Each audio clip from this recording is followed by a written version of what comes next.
for scrutiny process, and then after scrutinized by the CBSE officials, if you find the correct, then you can only proceed, otherwise your application will be rejected. So for that, you need some documents process including the infrastructure and human resources. So three things are there for getting any school, either for the secondary and senior secondary. First is the infrastructure, second is the human resources, and third is the documentation process. What are the documents you need to fulfill to get the affiliation? Next.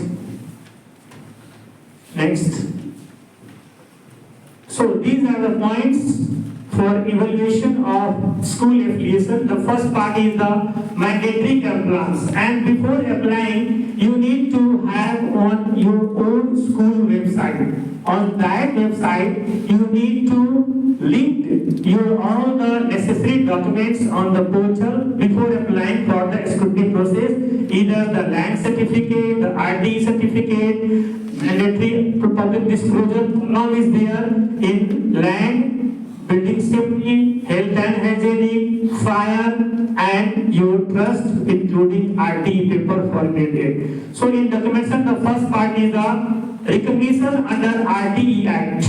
You must have to put up the RTE certificate for grade 1 to 8, and it is issued by the DEU, District Education Officer, for your particular district. And then there is a NOC by the State Education Department. Earlier, NOC was issued by the Secretariat, but now the process is changed. You have to apply for the NOC in your district, and some other officials like SDM or DO or DPU, they will depute to investigate your institute, and after having submission the report to the Secretariat, then you can get NOC certificate from the Secretariat. That is the purpose. That is the thing. New thing is checked right now in this year also. Then you will put the recognition certificate of society. Okay, tell me what difference. What is the difference between society and trust? You must have the society or trust or any company act to establish a school to get your school affiliation. So tell me the difference that what is the difference between society and trust? Anybody? What is the basic difference? Yes? Anybody? Society is made by the Yes. society is made by some people, Okay. not related to each other. And trust is created by the family or some eminent person's name. Any more answers? Please थोड़ा सा आप लोग interact होइए, आप लोग बोल ही नहीं रहे, कैसे काम चलेगा? प्लीज कैरी ऑन, कुछ तो बोलिए। सोसाइटी और ट्रस्ट, सभी लोग मोस्टली इसमें कुछ स्कूल प्रिंसिपल भी हैं, आप लोग एप्लीकेशन करवाए होंगे। हम बिना माइक पे बोलते हैं, समझना दिक्कत हो रही है, ठीक हो रहा है। मेरी आवाज आ रही है सबको? सो ट्रस्ट और सोसाइटी, मैंने पूछा कि ट्रस्ट और सोसाइटी में क्या अंतर है? कोई डिफरेंस बताइए, बेसिक डिफरेंस। अच्छा, अगर हमको एफिलिएशन लेना हो तो ट्रस्ट अच्छा रहेगा कि सोसाइटी अच्छा रहेगा? ट्रस्ट क्यों अच्छा रहेगा?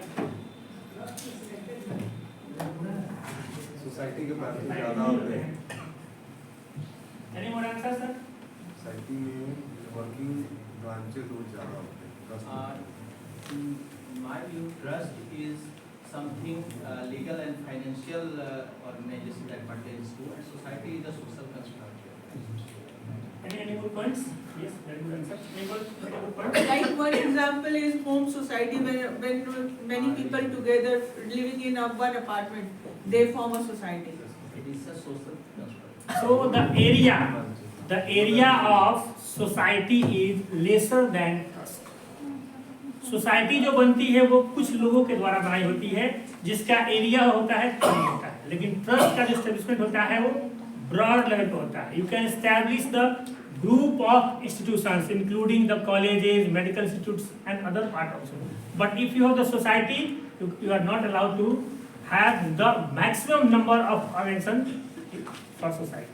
That is the basic difference between trust and society, and that's why we prefer the trust to get school affiliation. We can have other modes in the form of the medical colleges, other institutes. So many things you can establish under the trust. That is the basic difference. Now, what is Company Act? Can we have the affiliation with Company Act? Company act के बारे में पता है आप लोगों को? Yes. 1952 में एक ऑर्गेनाइजेशन बना था जिसके तहत सारे मेमोरेंडम मेंटेन करना होगा तब जाके कंपनी रजिस्टर। ओके, तो कोई ऐसा एग्जाम्पल है जिसके तहत कंपनी एक्ट में कोई स्कूल का एफिलिएशन हुआ हो या अभी अंडर रनिंग में हो कोई स्कूल जो कंपनी एक्ट में चल रहा हो? कोई भी? कौन सा? Delhi public school, BPS. और कोई? DAV मॉडल स्कूल है sir. No, DAV also that is the managing committee. That is not the Company Act. Any more answers? Those schools who are under Company Act.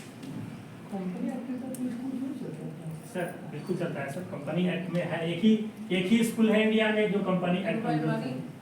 Tata school Poddar group जो है वो उनका अपना company act है, उसके through उनका school चलता है। बहुत रेयर है, लेकिन मेजोरिटी जो है वो स्कूल कंसर्न वो ट्रस्ट के अंडर। ठीक है, तो हमें जब एफिलिएशन, सपोज दैट आप में से बहुत लोग प्रिंसिपल हैं और कुछ प्रिंसिपल नहीं है जो एजुकेटर्स हैं।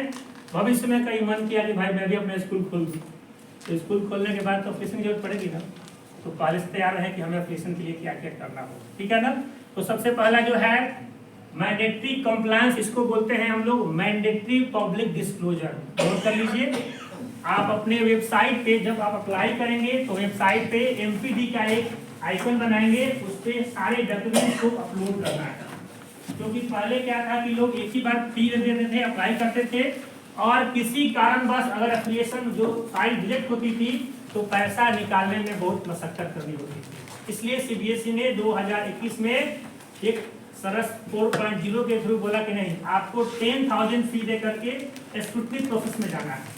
अगर कमेटी को लगेगा कि आपको हम एफिलिएशन दे सकते हैं तो ओके करेगी, तभी आप नेक्स्ट पेज के लिए अप्लाई करेंगे, अदरवाइज आपका फाइल वहीं से रिजेक्ट हो जाएगा और पैसा भी आपका रिटर्न नहीं होगा। क्योंकि पहले बहुत सारी चीजें पेंडेंसी में चली जाती थी और वो बहुत ज्यादा मतलब पैसे निकालने के लिए मशक्कत करने पड़ते थे, इसलिए उस बारे को कम करने के लिए दूसरी जो थीम थी, पहले का जो एजुकेशन सिस्टम था अभी बहुत डिफरेंस है। पहले बिल्डिंग कहीं और का, इंफ्रा कहीं और का, टीचर्स कहीं और के, सारे लोग का फेस होता था।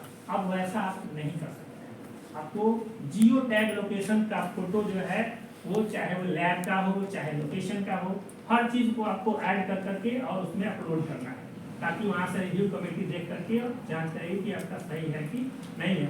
तो सबसे पहले हम चलते हैं डॉक्यूमेंटेशन में। हमें चाहिए आरटीई, जो कि 1 से लेकर 8 तक भी आरटीई जो है वो भी ऑनलाइन हो गया है ई संवर्धन के नाम से। बहुत सारे जो पहले से होगा उनके पास, आपको ई संवर्धन पोर्टल पे जाकर के अप्लाई करना है और उसके द्वारा डीओ के द्वारा जो है वो निर्गत होगा आरटीई। उसके बाद हम फिर अप्लाई करेंगे एनओसी सेक्रेटेरिएट के लिए। Then we have the trust certificate और लैंड डॉक्यूमेंट सर्टिफिकेट।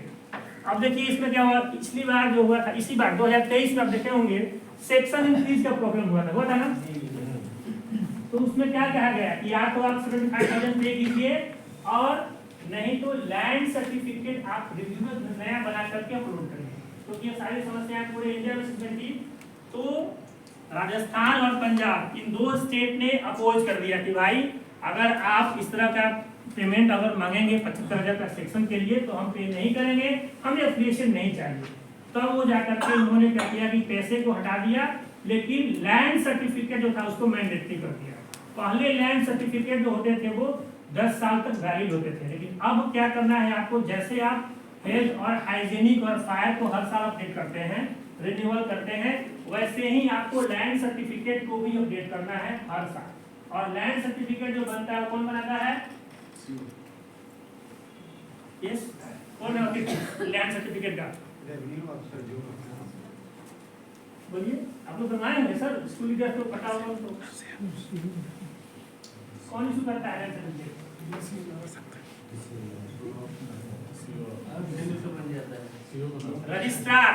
रजिस्ट्रार के द्वारा जो है वो नोट कर लीजिए, क्योंकि आगे आपको जानकारी होनी चाहिए इसकी। रजिस्ट्रार जो है वो लैंड सर्टिफिकेट इशू करते हैं उसके बाद है बिल्डिंग सेफ्टी। बिल्डिंग सेफ्टी भी आपको अभी क्या है कि हर साल जो भी डॉक्यूमेंट्स, पहले हम लोग सिर्फ फायर और हेल्थ हाइजेनिक 2 ही डॉक्यूमेंट्स को पर ईयर रिन्यूअल करा करके अपलोड करना होता था। अभी आपको हर साल सारे सर्टिफिकेट जो यहाँ पर लिखे गए हैं, चाहे वो लैंड सर्टिफिकेट हो, बिल्डिंग सेफ्टी हो, हेल्थ एंड हाइजेनिक, अब हेल्थ और हाइजेनिक में 2 सर्टिफिकेट इशू हो रहे हैं, एक वाटर का अलग से हो रहा है और हेल्थ हाइजेनिक का अलग। मतलब एक जो है वो PHC इशू करेगा और दूसरा जो है CWRS सेंटर वर्क डिपार्टमेंट जो है, जिसमें हमको नगर निगम जहाँ पे आपका ऑफिस होगा वहाँ पे वाटर रिसोर्सेज डेवलपमेंट सेंटर जो इसको इशू करेगी DMLT के थ्रू। ठीक है, नेक्स्ट है आपका फायर सेफ्टी सर्टिफिकेट। पहले फायर सेफ्टी सर्टिफिकेट जो होता था वो फायर ऑफिसर डिस्ट्रिक्ट हेडक्वार्टर से बनता था, अब उसको भी चेंज कर दिया उन्होंने।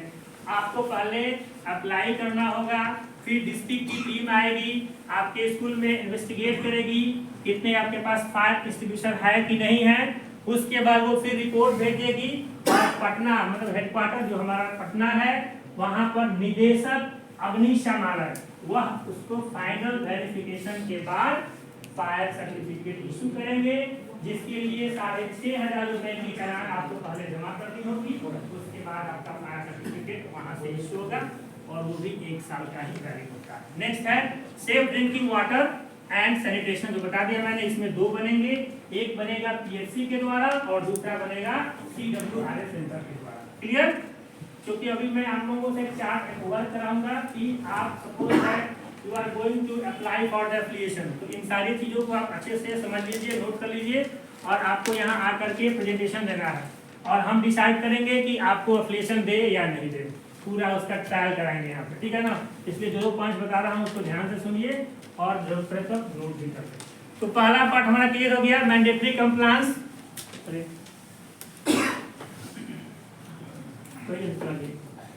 दूसरा जो पार्ट है वह है इंफ्रास्ट्रक्चर। इंफ्रास्ट्रक्चर के लिए क्लासरूम की साइज क्या होनी चाहिए, लैब्स क्या क्या होने चाहिए। अगर आप सेकेंडरी के लिए अप्लाई कर रहे हैं तो आपको कंपोजिट लैब चाहिए, अगर सीनियर सेकेंडरी अप्लाई कर रहे हैं तो आपको PCM physics, chemistry, bio, mathematics अलग अलग सेपरेट आपको लैब्स चाहिए, जिसकी साइज आपको अभी हम लोग डिस्कस करेंगे। क्लासरूम की साइज क्या होगी, कितने क्लासरूम रिक्वायरमेंट होंगे आपको फ्रेश एफिलिएशन के लिए, चाहे वो सेकेंडरी हो या सीनियर सेकेंडरी हो। तो बताइए आप लोग क्लासरूम की साइज कितनी होनी चाहिए ideal, please. 500 square feet, very good answer. 600 square feet, 500 ideal है सर। 600 अब लैब हो गया है, पहले थोड़ा सा ज़्यादा था, अब उन्होंने कम कर दिया, 500 कर दिया है क्लासरूम और 600 कर दिया है लैब के लिए। और उसके अलावा लाइब्रेरी चाहिए, तो लाइब्रेरी का साइज क्या होना चाहिए, what is the size of library? 900 square feet, नहीं sir, 1200 1200 square feet, very good. तो लाइब्रेरी का जो साइज होना चाहिए आपका मिनिमम 1200 स्क्वायर फीट होना चाहिए, ठीक है। इसके अलावा जो है कंपोजिट लैब, अगर आप सेकेंडरी का अप्लाई कर रहे हैं तो आपको कंपोजिट लैब बनाना है और सीनियर सेकेंडरी अप्लाई कर रहे हैं तो अलग अलग बनाना है। इसके अलावा मैथमेटिक्स और SST का लैब अलग से बनाना है, म्यूजिक एंड डांस का अलग से बनाना है, स्पोर्ट्स का अलग से बनाना है, टीम रूम अलग से बनाना है। और अभी जो मैडम बनी है चेयरमैन निधि छिब्बर, उनका सबसे ज्यादा ध्यान जो है 2 ही चीजों पर है, तो बता सकते हैं कहाँ कहाँ फोकस है उनका?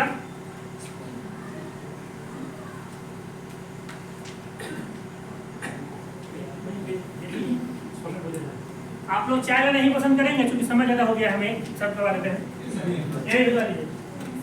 तो अभी जो निधि मैम है चेयरमैन CBSE, उनका सबसे ज्यादा टारगेट है CWSN और रैंक और लिफ्ट सबसे ज्यादा। जिन स्कूलों का एप्लीकेशन हो चुका है उनको भी लेकर और जा चुका है कि आप with in time you must have to fulfill the CWS in proper manner and including ramp और lift कंपल्सरी कर दिया गया है, जो हमें उसको फॉलो करना होगा, ठीक है। तो देखिए फिजिकल इंफ्रास्ट्रक्चर में क्या क्या करना है, पहला है क्लासरूम, दूसरा है लेबोरेटरीज एंड IT। कंप्यूटर जो लैब होगा वो 1:20 होगा, मतलब 1 पे 20 आपको लगाना ही होगा। और कंप्यूटर लैब अगर आपका अच्छा से स्टैब्लिश है तो आप में से कोई ऐसे हैं जिन्होंने सफल एग्जाम करवाया आपके स्कूल में, यानी कोई भी सफल एग्जाम आपको मैं बता दूं कि सीबीएसई आने वाले 2 सालों के बाद, मतलब विद इन 2 और 3 years maximum, the planning is going on, आपका पूरा का पूरा, चाहे वो सेकेंडरी हो या सीनियर सेकेंडरी हो, दोनों एग्जामिनेशन ऑनलाइन होने जा रहा है। पूरा का पूरा ऑनलाइन सिस्टम उसके लिए वर्क चल रहा है। और उसकी टेस्टिंग आपने देखा होगा कि जिन स्कूलों के लैब इंफ्रास्ट्रक्चर अच्छे थे, मतलब सर्वर था, नेट कनेक्टिविटी थी, उनके यहाँ उन्होंने सफल टेस्टिंग कराई, सफल का एग्जाम कराया, जिसमें ग्रेड 3, 5, 8 के बच्चों का उन्होंने लैंग्वेज, मैथमेटिक्स और साइंस का टेस्ट किया। क्लियर? अब इसी को थोड़ा स्टैंडर्ड में चलते हैं। ये तो हो गया 3, 5 और 8 के लिए। नेक्स्ट जो फेज है वो एडोलेसेंस, जो बच्चे 15 साल के हैं उनके लिए एक पीसा एग्जाम होता है। नोट कर लीजिए, PISA, program for international students assessment, program for international students assessment, that is PISA, जो कि पूरे वर्ल्ड में 74 कंट्रीज में कंडक्ट होती है। पूरे वर्ल्ड में 74 कंट्री जो है वो पार्टिसिपेट करते हैं। और दुख की बात यह है कि हमारे कंट्री का जो रैंक है, पता है कितना रैंक है? 73, program for international students assessment. लेकिन दुख की बात है कि हमारा अपना जो रैंक है इंडिया का, वो कितना है? 74 में 73वां। सोचिए कितना पुअर कंडीशन, सेकंड क्लास। ठीक है, तो इसमें क्या है कि पीसा का जो एग्जाम है वह 15 साल के जो बच्चे हैं, जो एडोलेसेंस बच्चे हैं, उनका लैंग्वेज, मैथमेटिक्स और इंग्लिश, ये टोटल ऑनलाइन है पूरा। इसलिए किया जा रहा है कि आने वाले 2 साल में हम पूरे अपने एग्जामिनेशन को ऑनलाइन प्लेटफॉर्म पर क्लियर कर सकें। और चल रहा है। और ये जो इसके जो अध्यक्ष हैं वह डॉक्टर ए सेंथिल कुमार की अध्यक्षता में एक कमेटी बनी है जो इस पर वर्क कर रही है। और हो सकता है कि 2026 तक, क्योंकि सेक्शन वाला उन्होंने 26 तक का टाइम दिया है, उसके बाद सारा चीज ऑनलाइन हो जाएगा। क्लियर हो गया? नेक्स्ट है CWSN। CWSN में रैंक जो है चाइल्ड विद स्पेशल नीड। एक बात और ध्यान रखिएगा, इस तरह के जो बच्चे हैं चाइल्ड विद स्पेशल नीड, उनको कभी भी आप दूसरे वर्ड में ना पुकारेंगे। उनके लिए एक ही वर्ड प्रधानमंत्री जी ने यूज किया, दैट इज दिव्यांग। दिव्यांग के अलावा कोई वर्ड आपको यूज नहीं करना है। तो खासकर उनके जो टॉयलेट्स होंगे वो बिल्कुल हैंडल के साथ और प्रॉपर स्पेस में होंगे। उसके अलावा लिफ्ट और रैंप कोई भी आपको एक चाहिए ही चाहिए, नहीं है तो बनवा लीजिए, क्योंकि अगर टीम आएगी तो फिर दिक्कत हो जाएगी। दूसरा है separate toilet for boys and girls and staff. आपके स्कूल में सेपरेट टॉयलेट गर्ल्स के अलग होने चाहिए, बॉयज के अलग होने चाहिए और स्टाफ के लिए भी अलग होने चाहिए। नेक्स्ट है ड्रिंकिंग वाटर फैसिलिटीज। टोटल जो है RO लेवल का आपको पानी का पूरा टैंक जो है आपको लगाना है, प्यूरिफाइड वाटर लगाना है पानी पीने के लिए। नेक्स्ट आपका है तीसरा जो पार्ट है, that is called human resource. तो ह्यूमन रिसोर्स में पहला जो पार्ट है that is principal and teachers. अभी क्या है, प्रैक्टिकल का समय आ गया है, सबके पास मेल आ चुके हैं ना। लेकिन कुछ ऐसे स्कूल हैं जिन्होंने फेक डेटा भर दिए हैं और उस स्कूल को टीचर है ही नहीं, और उसके नाम से RO साहब लेकर जारी कर दिया कि भाई आपके प्रैक्टिकल किस स्कूल में होंगे। अब जब कॉल कर रहे हैं तो जो ही जवाब आ रहा है कि मैंने स्कूल छोड़ दिया है या मेरी तबीयत खराब। यही हकीकत है, अभी काम चल रहा है। तो प्रिंसिपल और टीचर आपको बिल्कुल सेपरेट। प्रिंसिपल का जो क्वालिफिकेशन है वो minimum master degree plus BEd plus 5 years teaching experience होनी चाहिए। Then you are entitled for principal in any affiliated school. Clear हो गया? दूसरा है टीचर्स। तो टीचर्स में 3 कैटेगरी है। पहला है PGT, master degree plus BEd। Next category है TGT, graduate plus BEd। And तीसरी जो कैटेगरी है वो PRT की है, that is intermediate plus DLA। अब देखिएगा BPSC में पूरा हंगामा हुआ था, जो ग्रेजुएट टीचर थे उन्होंने PRT भर दिया, अब उनकी ज्वाइनिंग जो है वो रुक गई। तो अभी NCT ने साफ साफ क्लियर कर दिया है कि हमें यही क्वालिफिकेशन चाहिए। आप अगर ग्रेजुएट, आप TGT हैं तो आप PRT में नहीं जा सकते। आप TGT हैं तो आप TGT में रहिए, PGT हैं तो PGT रहिए, और PRT हैं तो PRT रहिए। अकॉर्डिंग टू NCT गाइडलाइंस आपको बना दिया गया है। ठीक है? नेक्स्ट है school management committee, that is called SMC। जब आप अप्लाई करेंगे एप्लीकेशन के लिए तो आपको एक कमेटी बनानी होगी, और उस कमेटी का नाम है स्कूल मैनेजमेंट कमेटी, जिसमें नहीं करंट आया होगा, लाइन मिनिमम जो आया है वो 40 मेंबर्स होने चाहिए, 14 मेंबर कम से कम आपके एसएमसी में होनी चाहिए इंक्लूडिंग प्रिंसिपल, और 2 उसमें जो मेंबर होंगे वह या तो नवोदय विद्यालय के प्रिंसिपल होंगे या केंद्रीय विद्यालय के प्रिंसिपल होंगे। 2 मेंबर अलग से होंगे जो आपके एनवीएस और केवीएस के प्रिंसिपल होंगे। इसके अलावा आपके पेरेंट्स होंगे, कुछ टीचर्स होंगे और आपकी कमेटी जो है वो रेडी होगी। मिनिमम 14 से कम आप कमेटी में नहीं रख सकते हैं। नेक्स्ट जो है क्या होगा, कहीं कोई दिक्कत होगा तो आप पूछेंगे, क्योंकि नॉलेज जो मेरे पास है मैं बता रहा हूँ, मैं पढ़ाने के लिए नहीं आया हूँ। आपके पास जो नॉलेज है सफिशिएंट है। रिसोर्स पर्सन का मतलब ये नहीं ट्रेनिंग देना नहीं है, हमारे पास जो रेलिवेंट इंफॉर्मेशन है वो आपके पास पकड़ कर, क्योंकि सुबह में जो पहला सेशन मैंने लिया सीपीडी वाला, जैसे हम लोग सब लोग मोबाइल फोन यूज करते हैं ना, एंड्रॉइड मोबाइल फोन, तो 1 हफ्ता चलाने के बाद कहता है सॉफ्टवेयर अपडेट नीडेड, कहता है ना। तो वैसे ही हमारे ब्रेन को भी अपडेट की जरूरत है। ये नहीं कि हमने पीएचडी सब कुछ कर लिया था मास्टर्स हो गया, हमें फिर पढ़ने की जरूरत नहीं है। हमको ऑल द टाइम लर्नर बन के रहना होगा, सभी समय हमें सीखने के लिए रहना होगा, तभी जा करके हम अच्छे टीचर बन सकते हैं। क्योंकि आपको पता है कि टीचर्स जो हैं वो 2 तरह के हैं सोसाइटी में, पहले टीचर्स बाई चॉइस और टीचर बाई चांस। जो टीचर बाई चांस हैं उनको भाई टीचर है नहीं। अगर इस तरह चुनना है तो प्लीज इसको क्लिक कर जाइए, because teaching is not a profession, never. Teaching is only a liability. अगर कोई कहे कि टीचिंग प्रोफेशन है तो ये टर्म जो है प्रोफेशन नहीं है, ये लाइबिलिटी है, because you are the harbinger, you are the creator for the society, for the young. तो आपको वैसे अपने आप को ढालना होगा, अपडेट करना होगा, ठीक है। नेक्स्ट आ रहा है counsellor and special educator and other staff. पहले जो था वो स्पेशल एजुकेटर पर बल दिया जाता था, आज से 2 साल पहले न मैंडेटरी था कि स्पेशल एजुकेटर चाहिए ही चाहिए, लेकिन अब ये मैंडेटरी खत्म कर दिया गया। लेकिन काउंसलर का नीड है, एक काउंसलर आपके स्कूल में चाहिए, प्रोफेशनल काउंसलर, ठीक है। अब काउंसलर की बात जब आती है तो आप देखिएगा अभी सीबीएसई का बहुत ज्यादा जुड़ है काउंसलिंग सेशन, चाहे काउंसलिंग टेक्निक हो या काउंसलिंग अप्रोचेज हो, इस 2 पे ऑनलाइन सेशन खूब चल रहे हैं। इसलिए चल रहे हैं कि प्रोफेशनल काउंसलर आपके बच्चों को उतना नहीं जानता है जितना आप अपने बच्चे को जानते हैं। इसलिए उन्होंने कहा कि प्रोफेशनल काउंसलर रखिए, लेकिन आपके स्कूल के टीचर भी स्कूल काउंसलर होंगे, चाहे वो मेंटी और मेंटर का प्रोसेस क्यों ना। बहुत सारी चीजें हैं जो हमें करनी होती, इसलिए मैंने बोला कि teaching is not a profession, teaching is only a liability, ठीक है। नेक्स्ट है एडमिनिस्ट्रेटिव स्टाफ। अब टीचिंग के अलावा नॉन टीचिंग स्टाफ का भी बहुत बड़ा रोल है, चाहे वो मैनेजर साहब हो, चाहे आपके अकाउंटेंट साहब हो या other non teaching MTS staff हो, तो सबको इंक्लूड करके तब आप जो है एप्लीकेशन के लिए अप्लाई कर सकते। क्लियर हो गया। नेक्स्ट देख लीजिए, फिजिकल इंफ्रास्ट्रक्चर बता दिया था मैंने, 500 स्क्वायर फीट स्कूल के लिए चाहिए। आगे बढ़िए बता दिया। हाँ, बाल वाटिका कंसेप्ट। पहले जब हम ओएसिस भरते थे तो ग्रेड 1 से भरते थे ना, लेकिन हाँ सर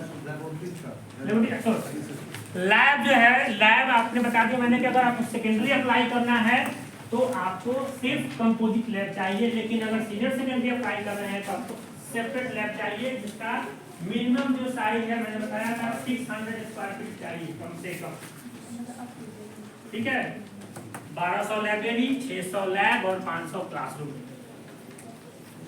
नेक्स्ट आगे बढ़िए, सब बताइए। मेरा एक क्वेश्चन है। बोलिए सर, बिल्कुल सर ह्यूमन रिसोर्स में हाँ जो प्रिंसिपल्स और टीचर्स है जी, इसमें पीजीटी टीजीटी में कुछ कंफ्यूजन है। बताइए। मास्टर्स और पीजीटी में क्या कैसे?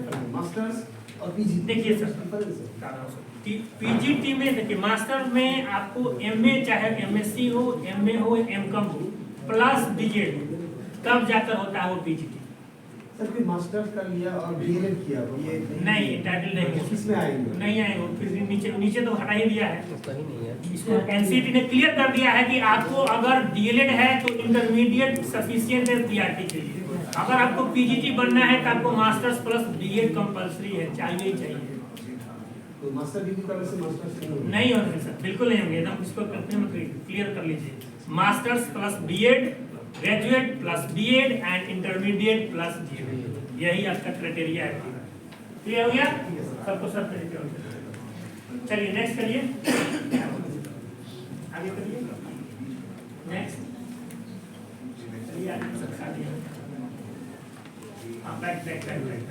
एक बैक देखिए सरस। देखिए यही ये पोर्टल है जहाँ पे आपको फ्रेश एप्लीकेशन के लिए अप्लाई करना है, दैट इज सरस 4.0। जब आप गूगल में डालेंगे सरस 4.0 ही ओपन करना है, और ओपन करने के बाद जो मैंने डॉक्यूमेंट्स बताए सबके लिंक वहां पर आपको अपलोड करने होते हैं। ठीक है, नेक्स्ट करिए नेक्स्ट। चलिए अब एक और इम्पोर्टेंट बात बता रहा हूं मैं, review of application. Suppose that आपने अप्लाई किया और आपका फाइल जो है वो कमिटी ने रिपोर्ट सही नहीं दिया, जिसकी वजह से फाइल रिजेक्ट हो गई। ठीक है, और कभी कभी ऐसा होता है कि गलती से भी रिजेक्शन आ जाती है कमिटी के गलत रिपोर्ट के आधार पे। लेकिन अगर आप सही हैं, आपका इंफ्रा सही है, आपका एचआर सही है, आपका अदर जो पॉइंट हमने बताया डॉक्यूमेंट सही है, तो then you can proceed for the review. आप एक रिव्यू ले सकते हैं। अगर गलत भी है तो कम कुछ समय लेकर के 15 डेज या 20 डेज आप अपने जो भी आपकी कंप्लायंसेस उन्होंने दिया है उसको दूर करके दोबारा रिव्यू ले सकते हैं, और रिव्यू करके दोबारा से फिर आपको जियो साइट को अपलोड करना है। और जब रिव्यू आप लेंगे तो रिव्यू में वर्चुअल इंस्पेक्शन होता है। ठीक है, जब भी आप रिव्यू लेंगे तो वर्चुअल इंस्पेक्शन होगा, उसमें भी कमेटी बनेगी, लेकिन वो वर्चुअल मोड में होगा। प्रोसेस सारा होगा लेकिन सिर्फ ऑनलाइन होगा, मतलब वहीं से बैठ करके। और एक बार बता दूं आपको, ये सब जियो टैग जो बना है, एरियल व्यू जो बना है, ड्रोन कैमरा का यूज है।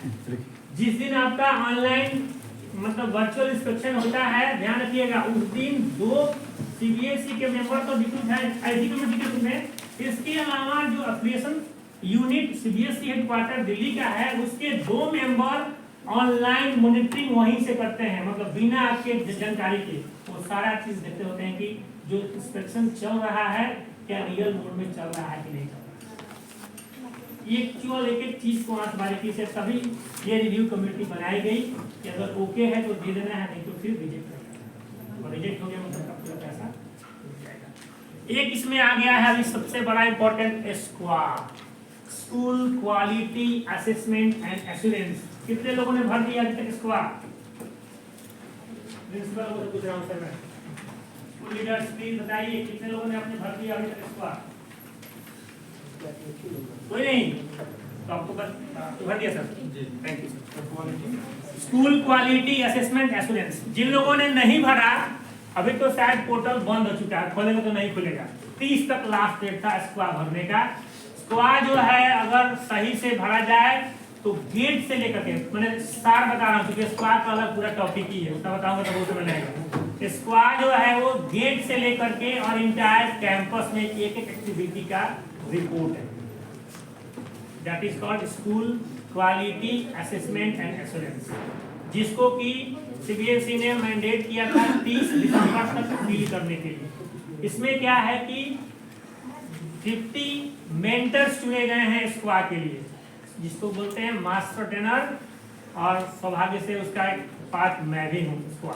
ठीक है, तो इसमें क्या है कि आपको उस टीम के द्वारा जो भी आपने रिपोर्ट मतलब भरा है उसमें सिर्फ यस नो करना था, लेकिन यस नो सिर्फ नहीं करना है, आपके पास अगर वो चीज अवेलेबल है, क्योंकि जब टीम आएगी जांच करने के लिए तो आपके डॉक्यूमेंट भी चेक करेंगे, एविडेंस देखेगी कि आपने यस किया है ठीक, तो ये चीज अवेलेबल है कि नहीं है, तो आपको उसी पार्ट को यस करना है जो आपके पास है। नहीं है तो उसके लिए उन्होंने समय दिया है इम्प्रूवमेंट के रूप में, तो उसमें भी आप नो का टिक लगाएंगे, उसके अगेंस्ट में एक इम्प्रूवमेंट का फॉर्म है जहाँ पर आपको इम्प्रूवमेंट के लिए जो पाइंट्स आप नहीं कर पाए हैं अभी तक समय दिया जाएगा। जो नए स्कूल हैं उनको 2 साल 20 साल का जो लेटेस्ट बता रहा हूँ रिपोर्ट, कुछ चिन्हित स्कूलों को मार्क किया गया है जहाँ पे हमारी टीम जाएगी और चेक करेगी, लेकिन जो लोग नए हैं और जिन्होंने फुल किया है, मैंने स्क्वायर फिल किया है, उनको 2 साल का समय दिया गया है कि within 2 years you have to complete the entire.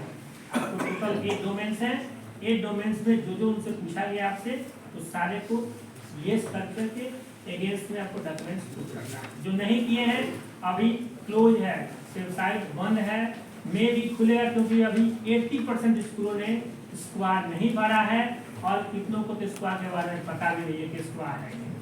यही इसलिए इंडक्शन कराया जा रहा है। इंडक्शन कराने का पर्पस यही है कि सीबीएसई से रिलेटेड जो भी इंफॉर्मेशन है वो आपको इंडक्शन ट्रेनिंग में मिले।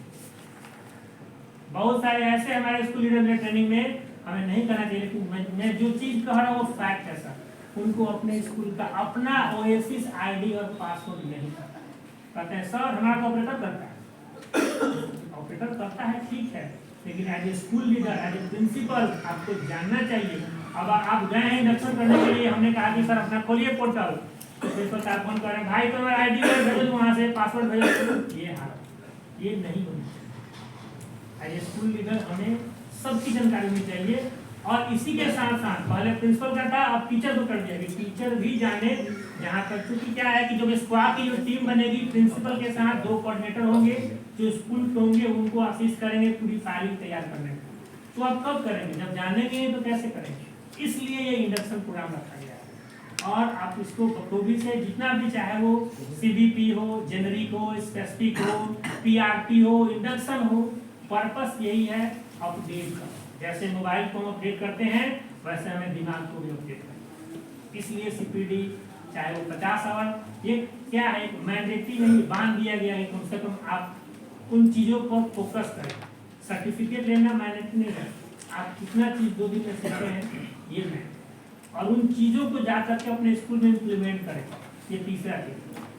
तो हम आशा करते हैं कि जो भी इंफॉर्मेशन आपको हम दे रहे हैं आप जरूर अपने स्कूल में इम्प्लीमेंट करेंगे। ठीक है, तो स्क्वाड के बारे में बता दिया मैंने आपको, जिसका डेटेड था 24 मार्च 2023। जो नहीं किए हैं अभी, आज तो नहीं खुल रहा है, मे भी अभी हम लोगों ने रिक्वेस्ट डाला है उसको ओपन करने के लिए। शायद हो सकता है कि 3-4 तारीख तक खुल जाए। तो जो नहीं भरे हैं वो जरूर जाकर के भर लें, नहीं तो आगे आपको समस्या होने वाली है, आपका एप्लीकेशन रिजेक्टेड हो जाएगा। नेक्स्ट है एसएमसी के बारे में है पॉक्सो। पॉक्सो कमेटी जो है सेक्सुअल हरासमेंट कमेटी बच्चों के लिए, चाइल्ड गर्ल के लिए वो भी बनाई गई है, जिसकी हेड जो है वो फीमेल मेंबर उसको हेडेड करती हैं। और किसी तरह का अगर कुछ प्रॉब्लम क्रिएट होता है तो वो कमेटी उसको लेबल होती है, उसको आइडेंटिफाई करती है और उस पर रिपोर्ट बनाती है। नेक्स्ट है disaster management committee, school inclusion committee, child safety committee, sexual harassment. ये सारे कमेटी आपको बनाना है एप्लीकेशन के समय, और सबका जो है डॉक्यूमेंटेशन भी फाइलिंग करनी है। ये है नाउ प्रसार किया हुआ, देख लीजिए। अब ये कमेटी एट स्कूल लेवल क्या क्या है। पहला है स्कूल मैनेजमेंट कमेटी, मैंने बता दिया। दूसरा है school complaint committee on sexual harassment, POCSO and child safety. इसके अलावा जो है आपको एक पीटीए भी बनाना है, पेरेंट्स टीचर एसोसिएशन। नोट कर लीजिए कितने लोग यहाँ पीटीए है? बस एक। सर पीटीए बनाइए, पीटीए का बहुत फायदा है, इसलिए जिनके यहाँ पीटीए नहीं है वो पीटीए जरूर बनाएं। नेक्स्ट है स्कूल इंक्लूजन कमेटी, जो सारे चीजों पर मॉनिटरिंग करती है। Next disaster management committee, school curriculum committee और स्कूल क्वालिटी स्टडीज स्क्वाड। इतने सारे कमेटी जो है स्कूल लेवल पे काम करती है। Next sir PTA parent teacher association. अब आइए स्कूल टीचर्स क्वालिफिकेशन, जो बता दिया मैंने वही है, आगे पढ़िए। जो बताया हूँ वही एनसीटी के गाइडलाइन है।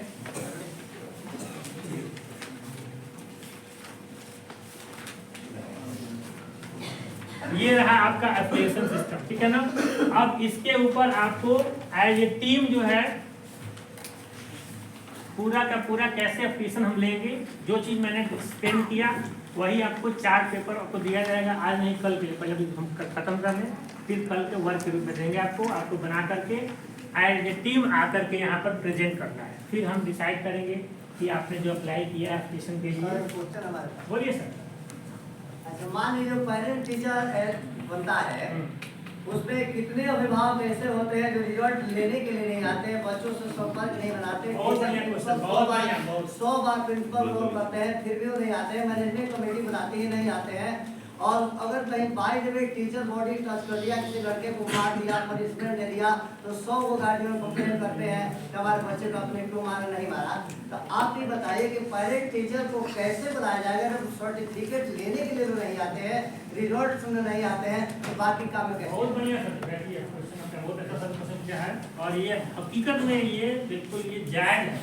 तो आपको बता दूं सर कि अभी जो है जैसे कैसे आपको हम फोर्सफुली यहाँ बुला दिए हैं ट्रेनिंग करने के लिए, आगे है ना आप तरीके में आने वाले साल मतलब इसी साल 2024 में पेरेंट्स भी आके ऐसे ही ट्रेनिंग करेंगे। इसके लिए पूरा प्रोविजन बन चुका है, सर्कुलर का इंतजार है जब वो इशू बिल्कुल आएंगे सर। जैसे आप आए हैं वैसे पेरेंट्स को भी आना पड़ेगा। इसी वजह से क्योंकि वो कलेक्शन करने के लिए नहीं आते हैं, रिपोर्ट करने नहीं आते हैं, उनके पास समय नहीं है, पीटीएम करते हैं तो आना पड़ेगा सर, आना पड़ेगा। धीरे धीरे सब पर नकली करता जा रहा है और वो भी पूरा रेडी है। इसी साल 2024 में सर्कुलर जारी हो जाएगा। देखिए जैसे आप आए हैं ना वैसे वो भी आप करेंगे। नॉर्मल के sir land requirement, minimum land requirement और सीनियर सेकेंडरी स्कूल।